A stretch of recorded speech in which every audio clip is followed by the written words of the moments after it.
Greetings to you, our viewer. We always appreciate you and salute you for your consistency and always joining us for great conversation on NWealth Conversation hosted here on NWealth Money TV. My name is Japheth Otieno. It's always been a pleasure. Now, today I'm coming to us with an interesting conversation on insurance. It is an industry that has grown, inherited, of course, from our pre-colonial rule. That space has really grown. As we speak, the details released by the Insurance Regulatory Authority indicate that a whopping 101.4 billion was collected as premiums towards covering various individuals, which represents an increase of 14.8% from what was reported in March 2022.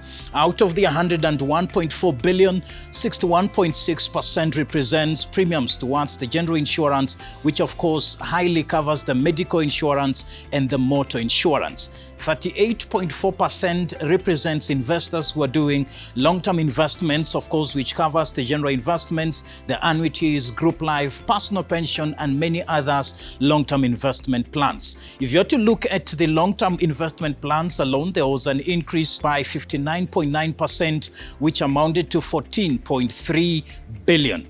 The money that was invested in the general insurance, of course, had an income. And the claims, if you look at the analysis of the claims that were made during that particular time, amounted to 21.53 billion, representing an increase in claims of around 16.8%. More than 58% of this money that we are talking about is invested in government securities. Now, the biggest question we are asking out of these statistics, of course, the general sense is that there is a growth in the industry. Is the growth being felt by you as a Kenyan? Are you part of the beneficiaries? And has the insurance space been a tool that you have used for your wealth creation and wealth protection? Stay tuned on the show as we dive into the discussion to respond to all these questions.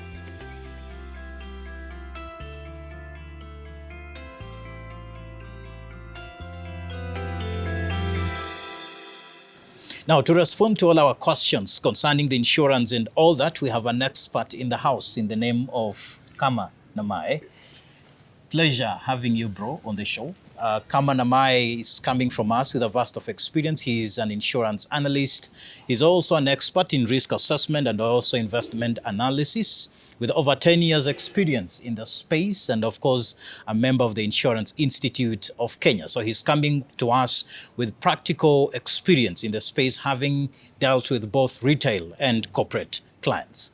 Karibu to the show, sir. Thank you, Japheth. Pleasure having you. It's a pleasure to be here, and thank you for the invitation. Look forward to an interactive session. Thank you. As we interact in the session, maybe let's walk into it. The first part that I really want to hear from you, why insurance? What solution is it coming to offer to the space? Insurance plays a vital role in society. It helps in terms of providing that peace of mind to any person who purchases this solution, whether you're in business or you're purchasing to protect your family. But what it offers is financial stability and protection. That's key in terms of insurance. So insurance plays a major role in society. It has done that for the last century, since the 1400s. And it actually facilitates even commerce. And that's why it started. By insurance started facilitation of commerce. And through insurance, actually, commerce traded. People had confidence to go out and do a lot of trade, and that was through marine insurance.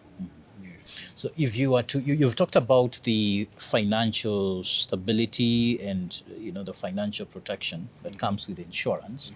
If you are to analyze my journey to wealth and financial freedom, are you able to pick out the footprints of insurance? Are you able to find out the contribution of insurance company towards my success? Insurance helps you answer to about three pillars. Wealth accumulation. We're looking at wealth conservation. We're looking at then distribution.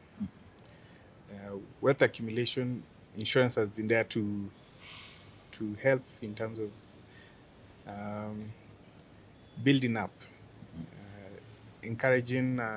What it does play is it encourages the habit of saving. And the majority of us actually, when you look at the government pushing policies towards social protection, I think pension being one of them, and savings. In Africa, globally, we're still very low in terms of the ability to save. So insurance comes in terms of protecting even the what is already there by creating that protection. It creates it helps in terms of creating liquidity. Then these funds, what happens to these funds? These funds are also invested into society, helping government meet its objective. So the different players in the industry are able to also support government indirectly through the premiums that is collected. And insurance has done that in a bigger way. And not only does it help you save, it also supports the families, cushion them against at the point of retirement. What happens once someone's retired is able to purchase a solution that gives them a regular income, and that one is also protected by an element of insurance. Yes. So let's concentrate a little bit on the wealth creation, accumulation, and protection. Speak to me and to my viewers. You've been in the space for 10 years. What are some of the vehicles that insurance companies are using to achieve this goal? Now, what happens if I look at it? What happens once? Because the premium is what you pay to purchase that solution, to purchase an insurance solution. So that premium is therefore invested back in the market. The industry as a whole is guided by a regulator. The IRA, Insurance Regulatory Authority, guides in terms of the parameters of investment. So through that guideline, investment companies actually go ahead and invest in the various opportunities that have been created. One of them could be the government bonds, the treasury bills, the treasury bonds. We also have the quoted securities, the Nairobi Stock Exchange. That's also one. Properties, we've seen insurance companies actually build up offices, houses, estates. Also through what is called even rates, the real estate investment trust. So those are opportunities that actually the premiums actually go into this sort of investment, and you find the returns that are attributed to this actually go into growing the fund, growing the reserves, and actually go back to the client, depending on the various solutions that they've taken. Some that have maturities, buyback, but also these premiums have to be invested, because at the end of the day, there are claims to be paid. Yes. Insurers are in the business of paying claims. So the premiums have to be invested so that to enable the fund grow and actually to have sufficient liquidity to pay out claims year on year. So you've mentioned of all these investment places that you do put the amount, and the biggest question we've been receiving from the people, I'm giving you my money for 20 years, 15 years or 30 years. How safe is my money? What happens if you collapse as Money, there are different levels of governance. We're looking at governance. So first level of governance is the regulator. These companies are actually structured in such a way that they have accountability to both the regulator and the client. First of all, in terms of regulation, there are certain parameters before even a company goes to the market to start distributing of products. There are certain measures they have to have met. That is a standard requirement in terms of regulation. The IRA, or Insurance Regulatory, the CBK comes in play as because you're handling people's money. Then there is a Capital Markets Authority, offers guidelines in terms of where the funds are invested. So when you're looking at all these players, even RBA, they come into play in terms of regulation. They offer guidelines in terms of how do you manage individual funds, and this is actually enacted into law, into the constitution, into the so first of all, in terms of regulation, how funds are invested, that one is embedded in the Insurance Act, and we have guidelines in terms of where these funds should be invested, what parameters and levels. In terms of audit, these monies, companies actually publish on a yearly basis. So when you look at companies that are listed, there are certain requirements that are expected to meet. You have to have hold an AGM, you have to publish your accounts, you're accountable to the shareholders. So in terms of where these funds are invested, where we mentioned the treasury bills, actually through the Association of Kenya Insurance, we see the percentage has really gone up in terms of how much is being put in by the industry towards purchase of investment in terms of government bonds and government bills. So that's the first parameter. Then we're looking at fixed deposit through the banks. Also, there's other opportunities through commercial papers. Commercial papers, basically, these are organizations which have come to the market. Like we can look at the EABLs, the family bank coming to the market to raise some money to meet one or two objectives. They're looking at properties. Some insurance companies have built up estates, buildings, many buildings which have been put up within the country that there are quite evidence where the premiums have gone. So these are opportunities to generate income, but to be able to serve the clients in the long term and to be able to honor the claims. So funds are safe, they're regulated so the regulator keeps these underwriting companies in place. And actually there's an introduction which was put into law to cover the clients in the event a company goes under. So that one, that small premium is part of goes into building to that fund, just to just like the depositors insurance fund. We also, for premiums and policies, there is that fund to take care of that. So there is a layer that has been added by the regulator just to ensure claims can be sought after in the event even a company goes under. So the insurance company takes up the liability should you go under. The fund itself, there is a policy fund that is the reinsurance reinsures the insurer company, but there is a fund that has been special fund that has been created for every premium we pay. Any client pays, a small bit of it goes into that fund, to a kitty, a bigger kitty. So just like a similar example is where any depositor who has funds in the bank, up to 500,000 is covered. In the event this bank goes under, then you can be paid up to 500,000. Yes. So you've talked about financial stability and financial growth, and I know insurance companies have been packaging solutions to the market that can help an individual do so. Maybe you just want to mention a few so that then whoever is looking for one can run and pick one. Okay. Yes. So we can let's look at these solutions are actually available through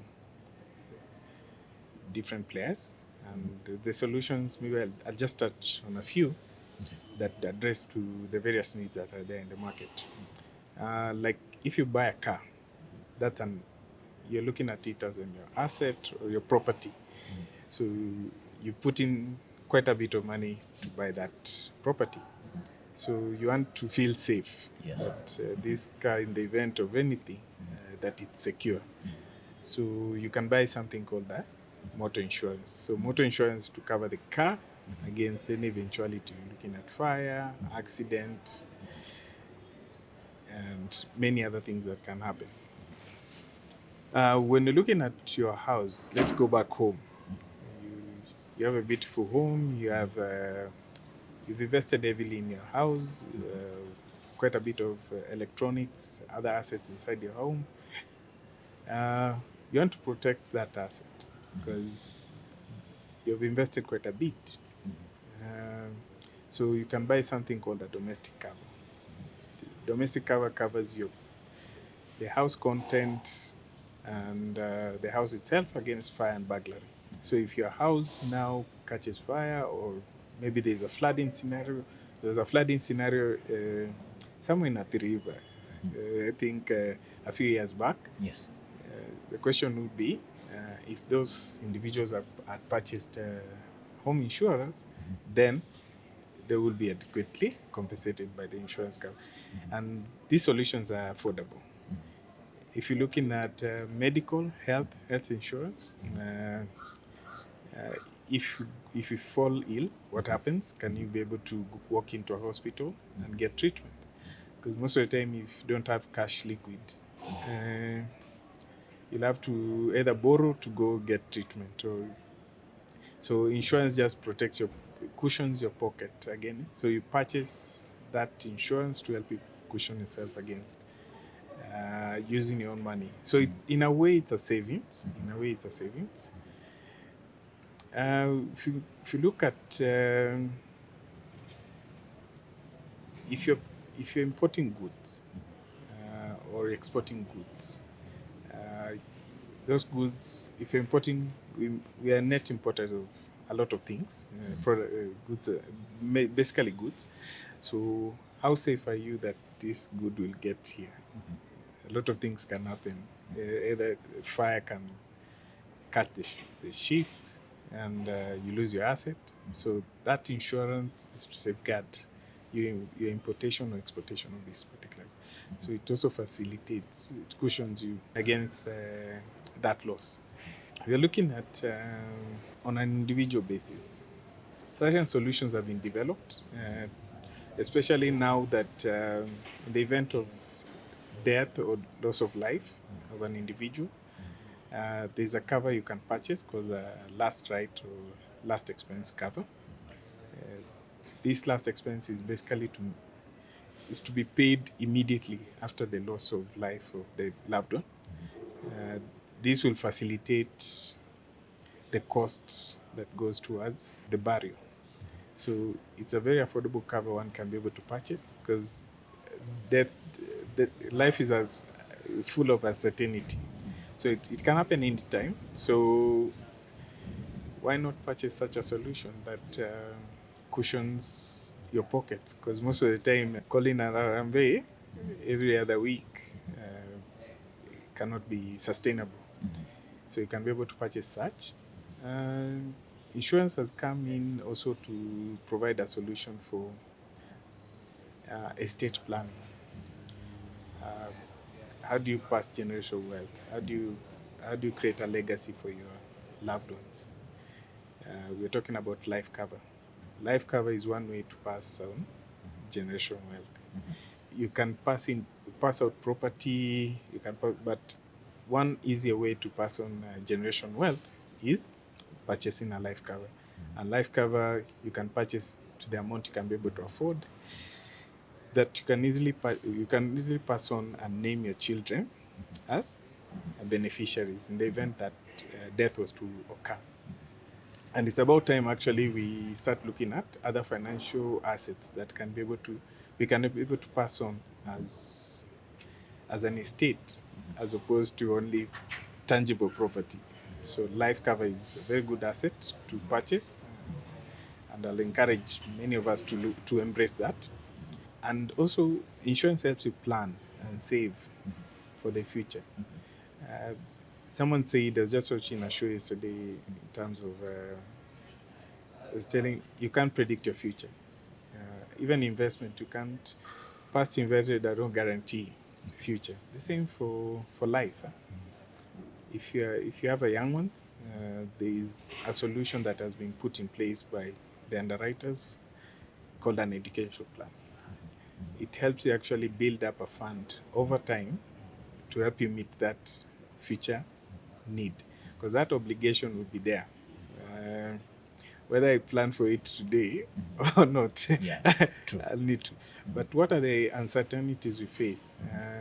We face uncertainties of death, we face uncertainties of disability.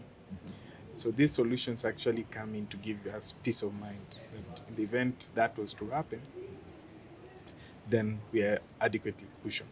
So I can just touch that. Maybe just as the last one is for business and employees. Employees' benefits. There are solutions which have been tailor-made to cover employees as a benefit enhancement. We're looking at group life. Group life and WIBA have been tailor-made, and WIBA has been mandated actually by law.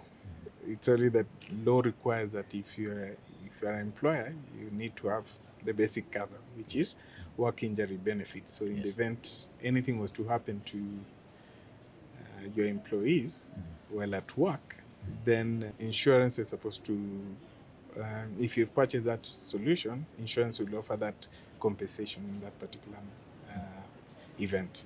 So we can just touch just a few, but there are many solutions that are in the market to meet very many needs. If we are to list them, we need a whole afternoon. Yes, true. And one guy walked to me and asked me, why do insurance package themselves in a way to just say they will help me when something bad happens? Are there things that I stand to benefit without waiting for something bad to happen? Like, can I come and I don't have to wait for death? I don't have to wait for injuries. I don't have to wait for, are there solutions that don't have to wait for something bad to happen? Yes, Japhet. Yeah. Actually, insurance was there to cushion you in the event of the uncertainty. Also, I think over time, so investment solution vehicles that have been created to come help you, even wealth creation. So when you're talking about wealth creation, you're looking at building your wealth. You can do that on a monthly basis, on an annual basis.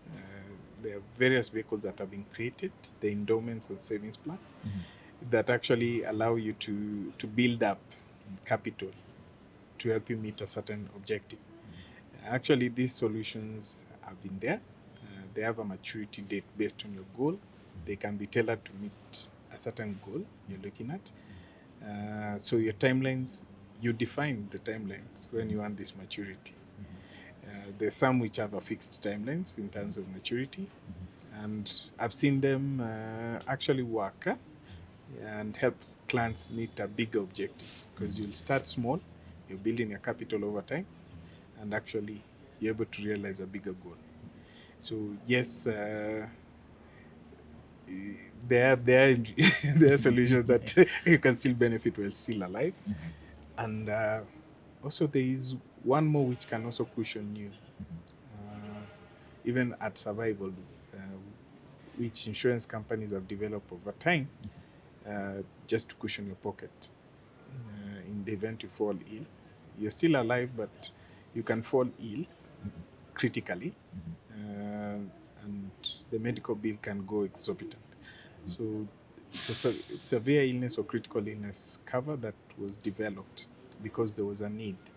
Many families or households were going to debt because of medical bills. So why not cushion your people and yourselves from having to sell one or two assets to meet a medical bill? So critical illness actually helps you cushion your wealth, cushion your loved ones, and actually have a longevity in life. Yeah. Thank you very much, sir, for responding to all those questions. That is the end of the first session. We were concentrating on you as a person, how, first of all, to create awareness and an understanding of what insurance companies are, and just bringing to us, to our attention, the various solutions that do exist to help you create wealth and protect your wealth. So we hope you have learned a lot and you're running to pick one: an endowment plan, an education plan, a life cover, a personal pension scheme. Are you an elder? You want to do an annuity with an insurance company, and we hope that that creates a better tomorrow for you. In the next session, we are concentrating on the industry just to address the key questions that are best on the larger picture of the insurance companies. See you in the next session.